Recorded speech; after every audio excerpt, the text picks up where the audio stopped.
அன்பார்ந்த மாணவர்களே, இன்னைக்கு நம்ம வாய்ப்பாடை பற்றி பார்க்க போகிறோம். ஒன்பதாம் வாய்ப்பாடு எத்தனை பேருக்கு தெரியாது?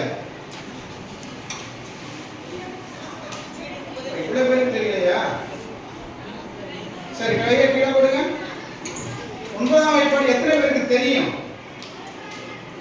தெரிகிறவங்க மட்டும் கை தூக்கு. நல்லா கை தூக்கு. தெரிகிறவங்க மட்டும்.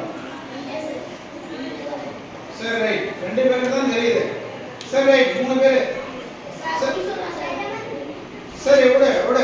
சரி, அப்ப உங்களுக்கு 8ஆம் வாய்ப்பாடு வரையும் தெரியுது. 8ஆம் வாய்ப்பாடு வரையும் மேக்ஸிமம் தெரியுது. 9ஆம் வாய்ப்பாடு தெரியல. அப்போ 9ஆம் வாய்ப்பாடு ரொம்ப கற்றுக்க போகிறோம். எப்படி சிம்பிளாக கற்றுக்கிறது? ரொம்ப எளிமை தான். புரியுதா? இதெல்லாம் கவனிச்சிங்கன்னா ஈஸியாக புரிஞ்சிடும். பாருங்க. இப்போ என்ன பண்ண போகிறோம் அப்படின்னா, 9ஆம் வாய்ப்பாடு தானே நம்ம கற்றுக்க போகிறோம். அதனால் ஃபஸ்ட்டு என்ன பண்ண போகிறோம் அப்படின்னா 9 போட்டுக்க போகிறோம். 9 போட்டுக்க போகிறோம். அடுத்தது என்ன பண்ண போகிறோம் அப்படின்னா 9லேருந்து 1 ஒன்றா குறைக்க போகிறோம்.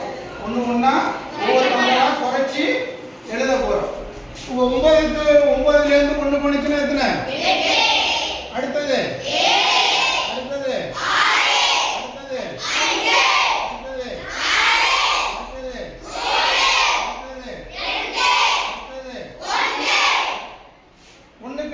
என்ன வரும்? 0.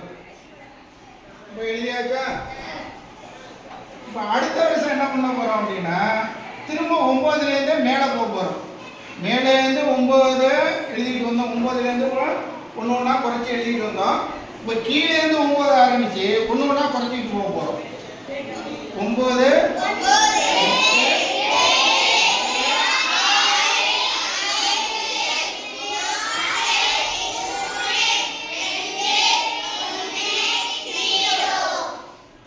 எழுதியாச்சா?